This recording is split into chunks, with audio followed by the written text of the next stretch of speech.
over to stop 13. If you'd like to wander through this neighborhood, you could do so. And I told you already that this is the neighborhood, the Back Bay, where the streets are all straight and perpendicular. It's because it was planned out. When you look at the map on the left side of our map, it's just a big grid. Well, that's because they planned it out in advance.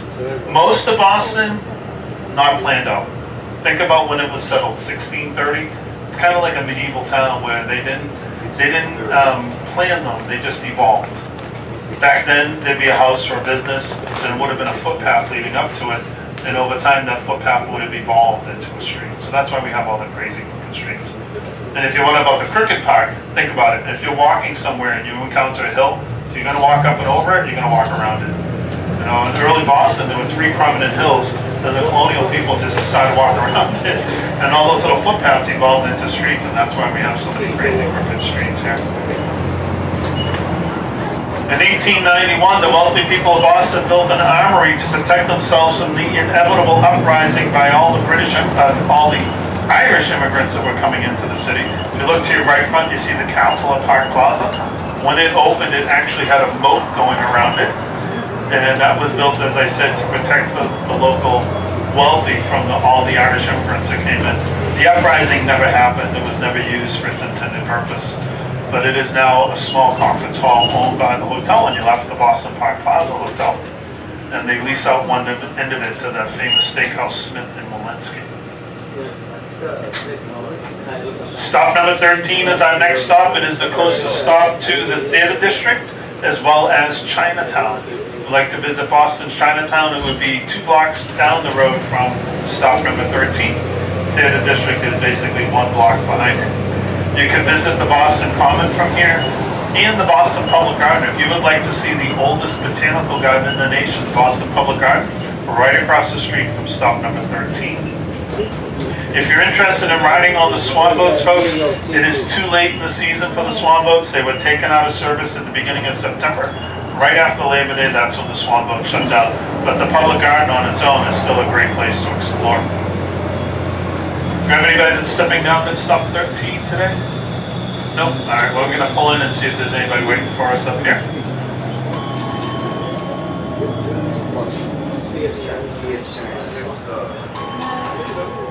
We're going to wait just a moment. We don't quite have access to the curb, so we'll pull up in just a minute here.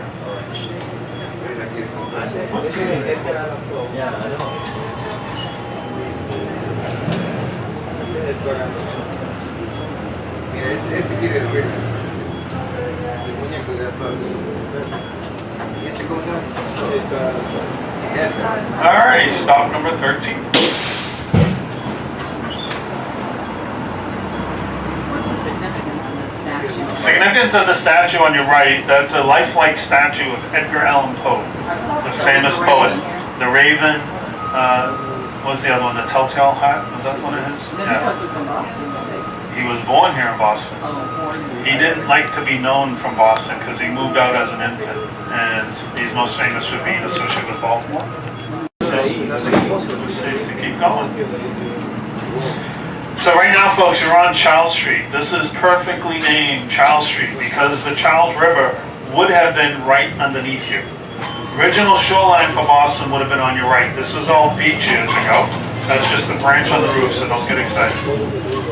So this was all beach. Everything on your right was beach. Everything on your left was water.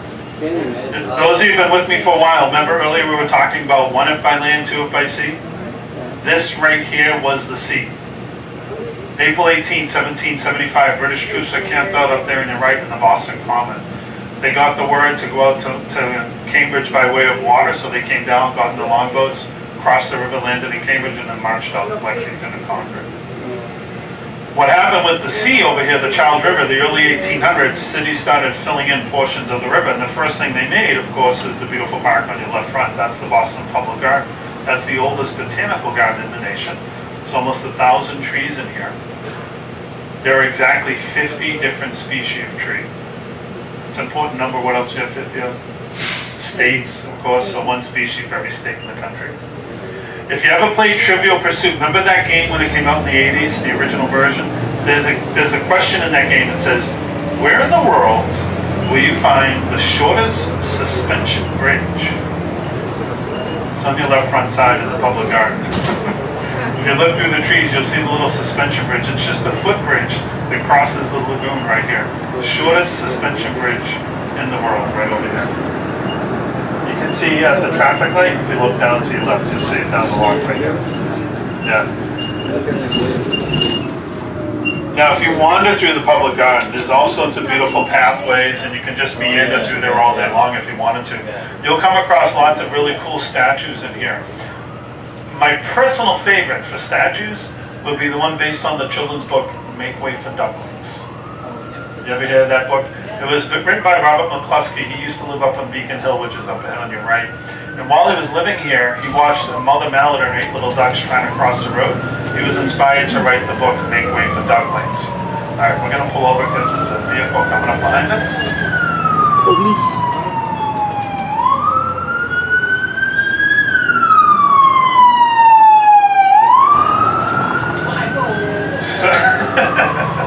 So Robert McCluskey wrote the story Make Way for Ducklings, and the people of Boston loved it so much, we had some statues made. Look to your left through the trees to the next walkway over, right at the feet there. There's Mrs. Mallard in front, and 8 little ducklings right behind her. Isn't that cool?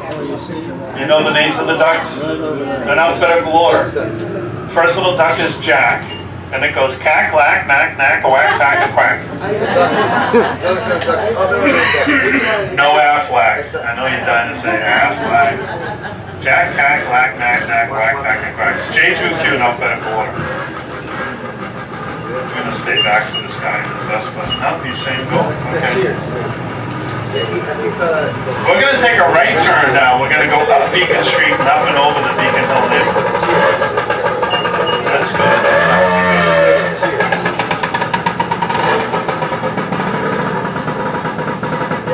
Kind of hard to talk over it, so I'm going to just wait. Hello. Told you it's a friendly town.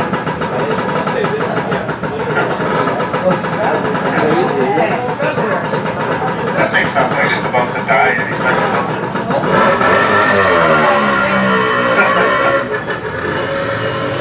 It's got a Vermont license plate. I hope he didn't drive from Vermont on it. Okay, we're turning on to Beacon Street. We're going to go up and over Beacon Hill. Boston Common is on your right. This is the oldest public park in the USA. It dates back to 1634.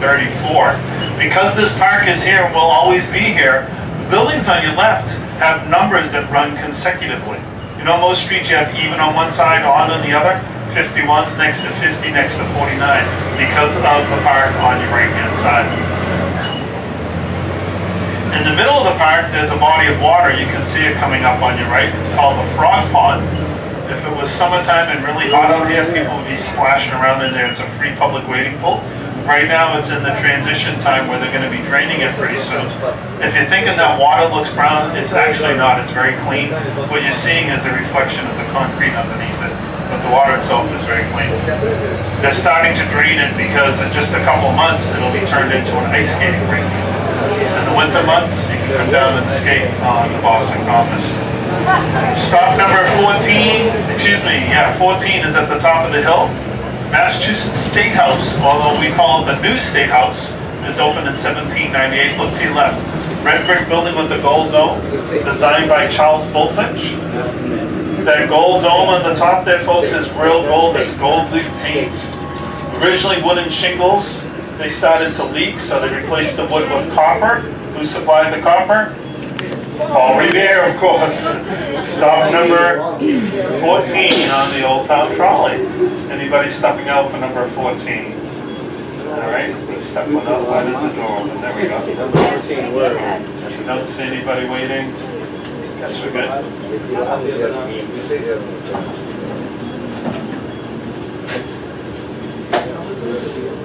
If you were here Monday through Friday, you could go into the State House there on your left and take a free guided tour. It is home to the state legislature. The governor has his office in here. This building was designed by Charles Bulfinch, as I said earlier, one of the first great American architects. Got to check in with my dispatcher folks. I'll be right back with you. Today is welding leaving 14, State House 14.